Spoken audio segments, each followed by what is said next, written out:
Okay, so this is wrist flexion. You want your axis to be lateral to the triquetrum, and then you want your stationary arm lateral from the triquetrum out to the olecranon process, and then you want your movable from the triquetrum parallel to your fifth metacarpal. So you're going to take it and you're going to apply the pressure and measure it all the way down, following her fifth metacarpal, and I'm getting 80 degrees. And then we're going to take the wrist extension, and you're going to take the axis, and it's still needs to be placed on the triquetrum, and then it's going to align from the triquetrum all the way to your olecranon process for the stationary arm, and then your movable arm is going to be parallel to the fifth metacarpal.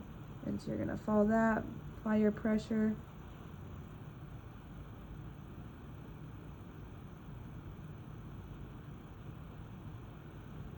Okay, and I'm getting, that is 80 degrees there.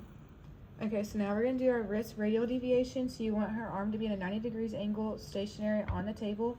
You want your axis to be on the dorsal side of the wrist over the capitate. And then you want this to be on the dorsal midline of the forearm, lateral to the epicondyle. You can use that for reference. And then you want your movable arm parallel to her third metacarpal. And then for radial deviation, we're going to come in. You're going to move that movable arm inwards, and you're going to get your measurement of 20 degrees. And then for your ulnar deviation, we're going to come back to stationary how we were. Have your movable arm in line with the dorsal aspect of our third metacarpal. Your stationary is dorsal to the midline of the forearm, and then your axis is over the capitate.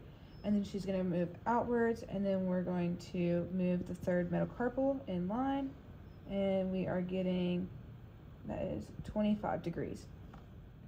Okay, so for finger MP flexion, the axis is going to be centered directly over the middle of the MP joint, and then your stationary is going to be dorsal on the dorsal surface of the metacarpal. Your moving arm is going to be on the dorsal surface of the proximal phalange. So when she flexes it in, you're going to move your movable arm, and we're going to get 50 degrees.